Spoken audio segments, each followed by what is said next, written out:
Doctor ortho Ayurvedic oil and capsule. अब दर्द भी घुटने टेकेगा। पश्चिम बंगाल चुनाव में चुनाव आयोग के आदेश पर आईएएस आईपीएस अधिकारियों के तबादले को चुनौती देने वाली याचिका रद्द। कलकत्ता हाईकोर्ट ने कहा, अधिकारियों के तबादले पर रोक नहीं, मुख्य सचिव और गृह सचिव की नियुक्ति सही। सुप्रीम कोर्ट ने कहा, विदेशी मध्यस्थता पुरस्कार को पब्लिक पॉलिसी पर चुनौती नहीं दिया जा सकता। भारतीय अदालतें दोबारा तथ्यों की जांच नहीं कर सकती। सीट कोर्ट का निर्णय अंतिम और मान्य। दिल्ली हाईकोर्ट ने कोविड ड्यूटी के दौरान सरकारी स्कूल के उप प्रधानाचार्य की मौत पर 1 करोड़ रुपए का मुआवजा देने का दिया आदेश। कोर्ट ने दिल्ली सरकार के फैसले को रद्द किया।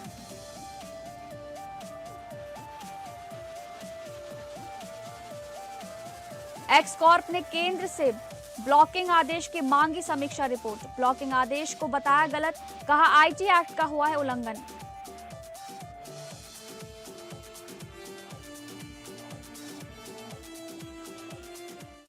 नमस्कार, आप सभी का स्वागत है एपीएन के लोकप्रिय कानूनी प्रोग्राम लीगल हेल्पलाइन में। मैं हूं आपके साथ शालिनी राणा। इसमें हमारे कानूनी विशेषज्ञ रोजमर्रा की जिंदगी की समस्याओं से जुड़े कानूनी मसलों पर आपकी शंकाओं का समाधान करते हैं। आप भी इस प्रोग्राम से जुड़ सकते हैं और फोन करके कानूनी राय ले सकते हैं। आज हम आपको कैदियों के हक से जुड़े मामलों पर कानूनी जानकारी देंगे। इस मसले पर जानकारी देंगे हमारे आज के कानूनी विशेषज्ञ अधिवक्ता परमानंद पांडे जी। परमानंद पांडे जी, आपका बहुत बहुत स्वागत है लीगल हेल्पलाइन में। अगर आपका इस मसले से जुड़े कानून पर कोई सवाल है तो आप फोन करके हमसे कानूनी राय ले सकते हैं। हमारा फोन नंबर है 0120612793 हमारा दूसरा फोन नंबर है 0120612793।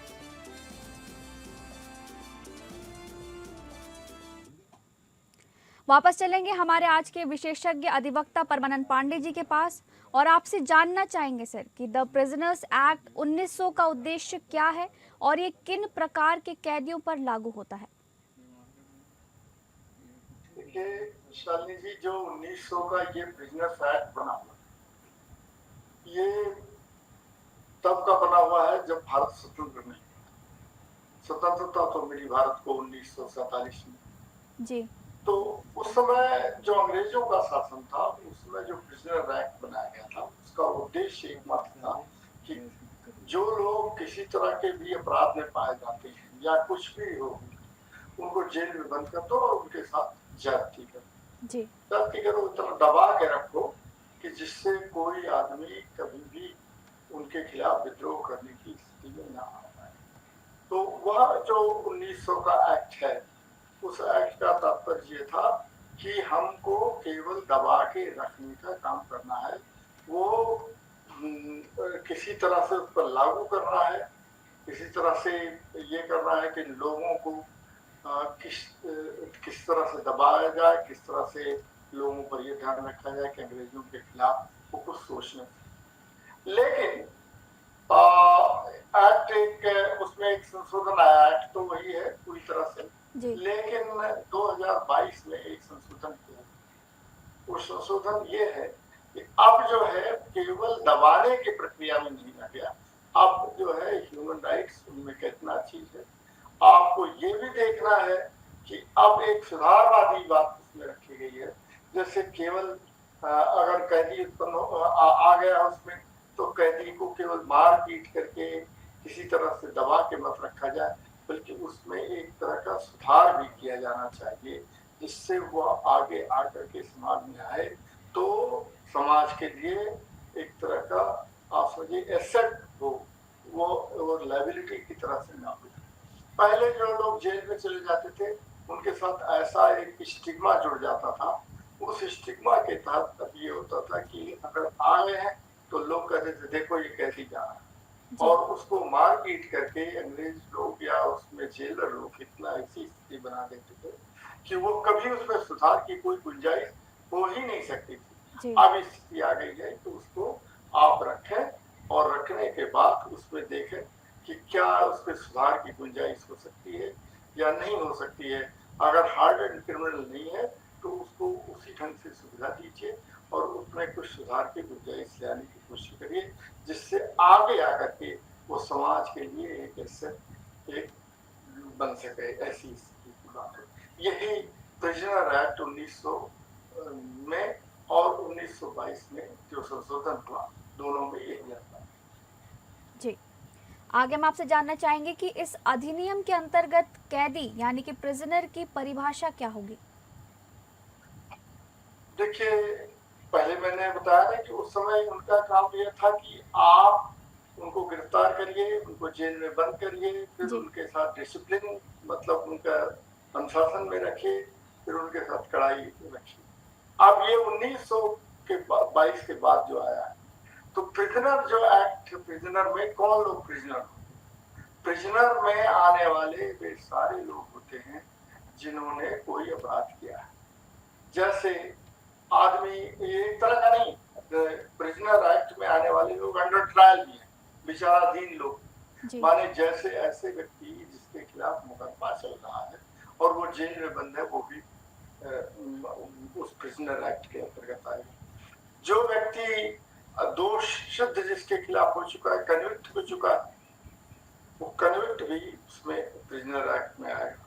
और यह नहीं केवल क्रिमिनल ही नहीं, ऐसे भी लोग हैं जो कि सिविल एक्ट में आते हुए, जैसे कर्जा किसी ने ले लिया, किसी सोसाइटी का कर्ज ले लिया है, किसी बैंक का कर्ज ले लिया है, और बैंक का कर्ज लेने के बाद उसको बैंक ने उसके खिलाफ मुकदमा चलाया और वो जेल में चला गया। तो एक तरह की ये स्थिति आ गई कि ऐसे व्यक्ति भी, चाहे वो क्रिमिनल हो चाहे सिविल हो, उनको भी उसमें प्रिजन में रखा जाता है और उनके साथ ऐसा ही व्यवहार किया जाता है जो कि एक सामान्य प्रिजनर के साथ होना चाहिए। ये चीज खास तौर पर प्रिजनर एक्ट में प्रिजनर कौन है, कैदी कौन लोग हैं? कैदी वही लोग हैं जिनको या तो अदालत में सिद्ध कर दिया गया है कि ये कैदी है, या किन्हीं कारणों से उनको गिरफ्तार किया गया है और जेल में रखा गया है, तो यही लोग प्रिजनर हैं। जी, आगे हम आपसे जानना चाहेंगे कि इस अधिनियम के तहत कैदियों की मेडिकल जांच का क्या महत्व है?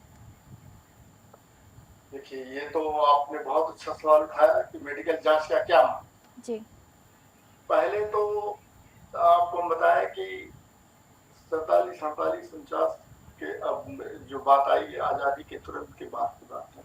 उस समय लोग, मैंने खुद अपने बड़े बूढ़े जो आए हैं जेल में बंद होकर के, उनके यहाँ से गांव में सुना है कि मार मार के तोड़ के उनको ठीक कर देते थे, कहते थे कि ऐसा है। अब वो उनके कितनी उनके ऊपर मार पड़ती थी, कितना ढंग से न कोई दवा करते थे न कुछ करते थे, मार पड़ती थी। लेकिन जो अब एक्ट आया है, जो संशोधन हुआ है, उसमें जो सुधार की प्रक्रिया पर बात कही गई है, तो उसमें ये देखा गया है कि आप उन पर कोई, मान लीजिए बीमार है, तो आप मेडिकल जांच कराइए उसकी। जी, बहुत सारे ऐसे लोग चले गए हैं, जेल में चले गए, वो तमाम छूट की इन्फेक्शस डिजीज को लेकर के पहुंच गए, और आप बाकी आने वाले तमाम मेडिकल के लोग जो हैं, वो पेशे से जुड़े हुए लोग हैं, जो उसमें जेल में हैं, उनको भी वो छुआछूत की बीमारी लगी, किसी को खुजली भी है, किसी को और कोई बीमारी भी है। तो मेडिकल जांच का सबसे जरूरी चीज होती है कि आप देखिए कि उस व्यक्ति को कौन सी बीमारी है, उसकी जांच कराइए, और अगर ठीक होने लायक स्थिति में सब ठीक है तो उसको ठीक कराइए, वरना उसको थोड़े समय के लिए अदालत से मोहलत लेकर के उसको किसी अस्पताल में भी भर्ती कराइए। ये उद्देश्य होता है ये कि आप मेडिकल, किसी व्यक्ति को कोई गया है तो ह्यूमन राइट्स तो उसको थोड़ा खत्म कर देंगे आप, उसका मानवीय आधार उसका रहने चाहिए कि मानव के आधार के ध्यान रखते हुए आप उस व्यक्ति को वहां से तब तक बाहर निकाल लीजिए, एक अस्पताल में ले जाइए, डॉक्टर के यहाँ चेक कराइए और देखिए कि कैसे उसकी बीमारी ठीक हो सकती है। तो वहां पर आने के बाद इस चीज को देखा जाता है कि मेडिकल का आपको जानकारी होनी चाहिए, आपको फिटनेस आपकी ठीक होनी चाहिए, मेजरमेंट आपकी ठीक होनी चाहिए। आप उसकी किसी व्यक्ति के ले रहे हैं तो उसका मेजरमेंट करिए, कब ले जाओ। पहले तो डॉक्टर के, जब कोई गिरफ्तार किया जाता था तब डॉक्टरी जांच होती थी, और डॉक्टरी जांच के बाद उसमें बताया जाता था कि ये आदमी ठीक है।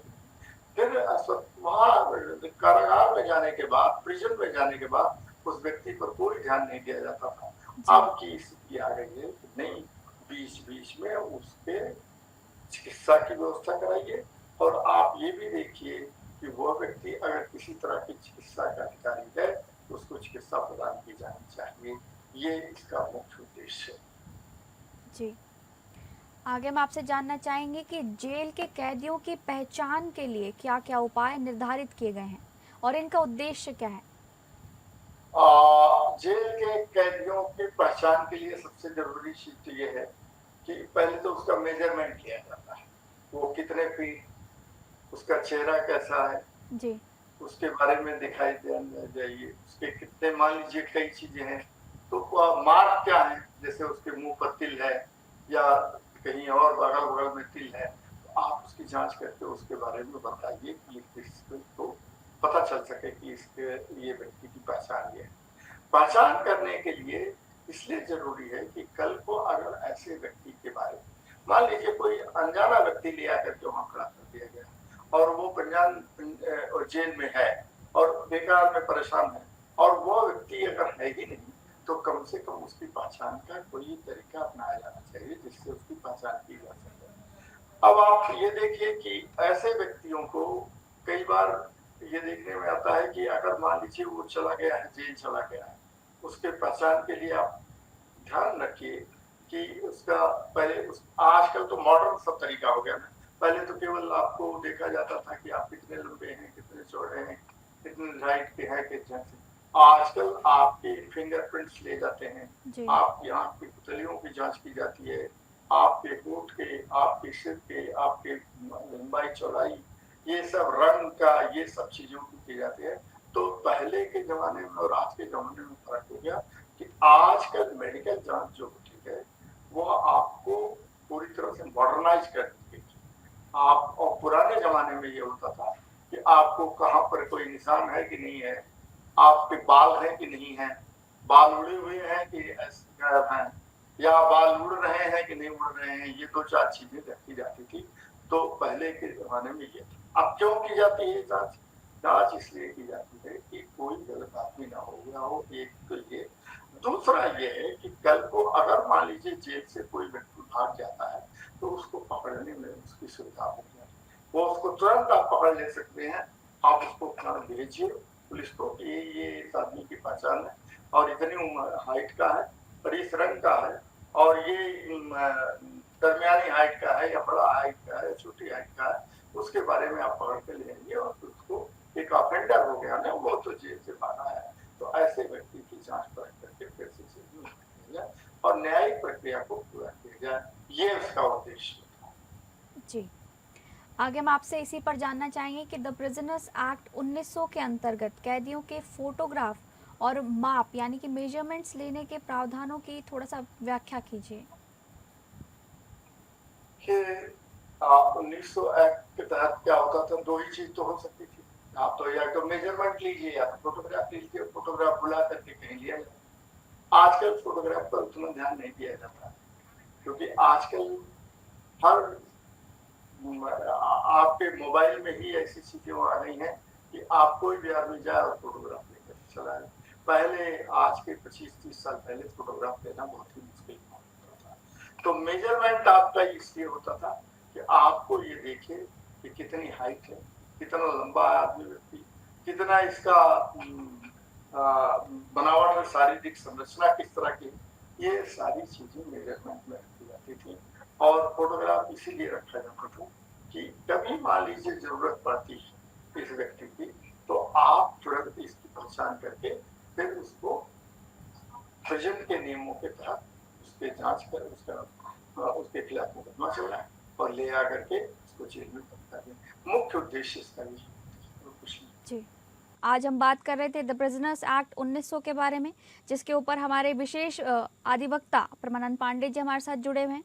परमानंद पांडे जी, आगे हम आपसे जानना चाहेंगे कि किन परिस्थितियों में पुलिस या जेल अधिकारी किसी व्यक्ति के फिंगरप्रिंट या अन्य माप ले सकते हैं और इसकी कानूनी प्रक्रिया को थोड़ा सा स्पष्ट करें। देखिए शालिनी जी, इसमें ऐसा है कि आप उसकी किसी की जांच ले सकते हैं और ये कोर्ट का आदेश होता है या जेल अधिकारियों को भी अधिकार होता है कि जी अपने जेल की सुरक्षा को कैसे ठीक से रखें, इस चीज को ध्यान में रखते हुए वो पूरी जांच में लगा सकते हैं।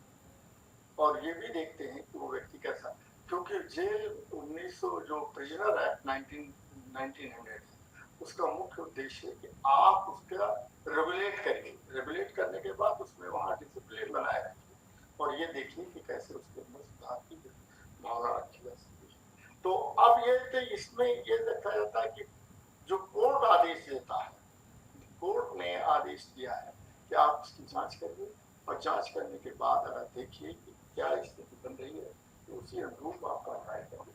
तो वो जेल अधिकारियों को पूरा अधिकार होता है कि आप उसका कैसे पालन करेंगे। अनुपालन के लिए वो कोर्ट आदेश देता है और वह जेल अधिकारी उसको पूरा करता है।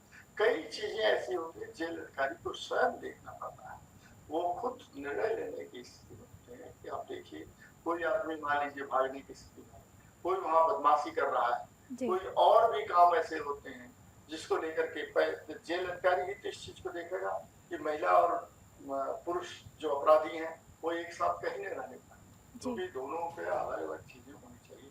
आजकल एक डिमांड और जो बड़ी होता है कि ट्रांसजेंडर ऐसे ऐसे अपराधी जो ट्रांसजेंडर है जी तो उनको ना तो महिलाओं के साथ रखिए ना उनको पुरुषों के साथ रखिए। जी वो अलग अलग तरह की बात होती है, क्योंकि महिलाओं के साथ रखने में भी वहां पर और परेशानी उत्पन्न होती है और पुरुषों के साथ रहने में तो परेशानी होती है। जी तो इसीलिए आज से नहीं, ये 1900 ही के दौरान से रखा गया कि महिला और पुरुष अपराधी जो हैं वो अलग अलग सेल में अलग अलग कमरों में रखे इस चीज का। तो इसका निर्णय कौन लेगा?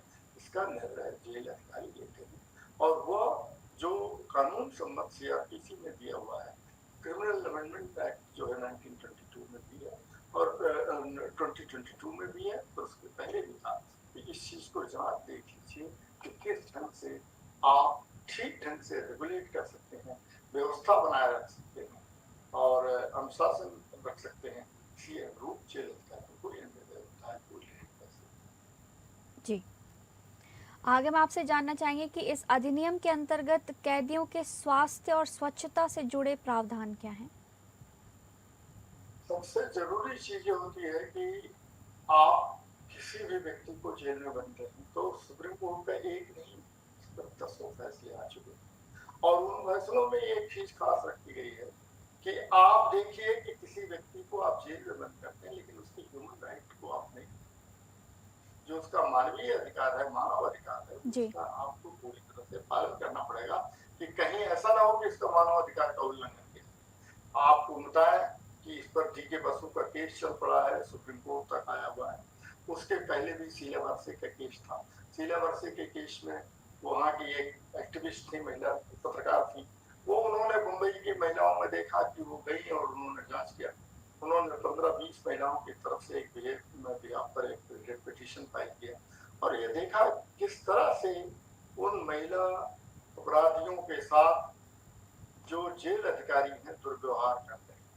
उस दुर्व्यवहार से बचने के लिए उन्होंने कहा कि इनके साथ कोई ऐसा व्यवहार किया जाना चाहिए जिससे कभी भी ये न लगे कि ये और हार्डेंड क्रिमिनल होते चले जाए। तो इस स्थिति को लिए वो देखा और भी पहले होता है ये ह्यूमन राइट्स का मामला जो है, ये यहाँ सुप्रीम कोर्ट ने यहाँ पर भी दिल्ली में भी केस आया है और इसके पहले और भी कई केस आ चुके हैं जिसमें कहा गया है कि आप किसी भी व्यक्ति के साथ ऐसा दुर्व्यवहार नहीं करेंगे जो उसके मानवीय अधिकारों का उल्लंघन करना हो। इस चीज को ध्यान में रखना पड़ता है कि मानव अधिकारों का उल्लंघन। अभी क्या करते हैं कि पहले ये था कि जो लोग जेल में बंद हो गए वो मान के चलते थे कि जेल अधिकारी या पुलिस के अधिकारी की इसका कोई मानव अधिकार है ही नहीं, ह्यूमन राइट्स है ही नहीं, इसको जिस ढंग से चाहो जब चाहो तब मारो, जब चाहो जब पीटो, ऐसा नहीं है। आपको उसके स्वास्थ्य का ध्यान रखना पड़ेगा, ये भी देखना पड़ेगा कि अगर उसको किसी तरह की चिकित्सा की जरूरत है तो उसको तुरंत चिकित्सा प्रदान करिए। और जेल में भी डॉक्टर होते हैं, जेल के डॉक्टर को भी इस चीज को देखना पड़ता है कि किसी भी व्यक्ति को कोई भी चिकित्सा की जरूरत हो तो वो पूरा किया जाए। तो इन सारी चीजों का ध्यान में रखना पड़ता है। आपको अपने मानव अधिकार का भी ध्यान में रखना पड़ता है। आपको ये देखना पड़ता है कि जैसे महिला है तो महिला के साथ किस ढंग से व्यवहार किया जाना चाहिए, किस ढंग से व्यवहार नहीं किया जाना चाहिए। ये और एक चीज और खास तौर पर है कि अब तो महिला अपराधियों से पूछताछ के लिए महिला पुलिसकर्मी ही होगी, उसी के सामने आप पूछताछ कर सकते हैं, अन्यथा आप अलग से पूछताछ नहीं कर सकते हैं कि आप जाए और कुछ भी पूछताछ करें। पहले तो इतना दुर्व्यवहार होता था कि भगवान रोंगटे खड़े हो जाते हैं सुन करके कि ऐसा उनके साथ दुर्व्यवहार होता था। लेकिन ये एक सभ्य समाज की तरफ विकसित हो रहे हैं हम, और जिसके कारण अब महिला और पुरुष कैदियों में अंतर रखा जाता है। पुलिस कैदियों को अब पुरुष कैदियों को जब जरूरत होती है चिकित्सा की, या महिला कैदियों को जब चिकित्सा की जरूरत होती है, तो उनको चिकित्सा उपलब्ध कराइए और उनके साथ सब व्यवहार करिए, क्योंकि ये सुधारात्मक प्रक्रिया। जी, आगे मैं आपसे जानना चाहेंगे कि कैदियों को एक जेल से दूसरी जेल में स्थानांतरित करने के नियम और प्रक्रिया क्या होती है? ये जो है जेल मैनुअल में भी इस चीज को रखा गया है कि कैसे आप एक जेल से, मान लीजिए क्यों रखेंगे आप एक जेल से दूसरे जेल में क्यों ले जाए, ओवर क्राउडिंग हो गई, 10 लोगों का एक सेल है, 5 लोगों का एक सेल बना कर रखा और टॉयलेट की फैसिलिटी मान लीजिए रखी गई है, तो 10 या 12 से ज्यादा को आप ओवर क्राउडिंग आप नहीं कर सकते। तो ऐसी स्थिति में क्या करेंगे, आपको एक सेल से दूसरे सेल में ले जाना पड़ेगा। अब ले जाने के लिए कौन करेगा, कोर्ट आदेश देता है या जेल अधिकारी इस पर निर्णय लेते हैं, या कहीं वहां से ले जाना हुआ तो पहले तो अब की स्थिति थोड़ी बदल गई है, आपको 1 आध साल के भीतर अभी वीडियो कॉन्फ्रेंसिंग से उनकी प्रेजेंस दर्ज कर ली जाती है। पहले क्या होता था कि यहाँ देखिए दिल्ली के कोर्ट में या कहीं भी किसी कोर्ट में ले आने के लिए उनको ट्रक में भर के ले आया जाता था, जैसे पशुओं को ले आया जाता है वैसे ले आया जाता था। तो अभी तो ये स्थिति आ गई है कि कोर्ट इस चीज को कहता है कि आपको हमारे सामने पेश करना होगा और इनको ले आना होगा, इनकी बात को हम सुने। तो उसके आधार पर एक जगह से दूसरे जगह पर ले जाना भी उनके दायित्व में आता है, उनके कर्तव्य में आता है कि वो एक जगह से दूसरी जगह पर कैसे ले जाए। कब ले जाए, जब मान लीजिए ओवर क्राउडिंग हो गई, उनको चिकित्सा की जरूरत है, अस्पताल से बाहर अस्पताल में ले जाने की जरूरत है, जेल से बाहर ले जाने की जरूरत है, न्यायालय का आदेश हुआ है किसी तरह। तो इन सारी चीजों को ध्यान में रखते हुए कैदियों को एक स्थान से दूसरे स्थान पर ले जाया जा सकता है, उनका एक जगह से दूसरी जगह पर ट्रांसफर किया जा सकता है। ये नियम जो है उसी जेल मैनुअल में दिया हुआ है, जेल मैनुअल का पूरी तरह से पालन करना पड़ता है, तब जाकर के आप समझिए कि अपराधियों के साथ आप न्याय कर सकते हैं। जी, परमानंद पांडे जी, आपका बहुत बहुत धन्यवाद प्रिजनर्स एक्ट से जुड़ी तमाम जानकारी हमारे दर्शकों तक साझा करने के लिए। फिलहाल लीगल हेल्पलाइन में बस इतना ही। नमस्कार।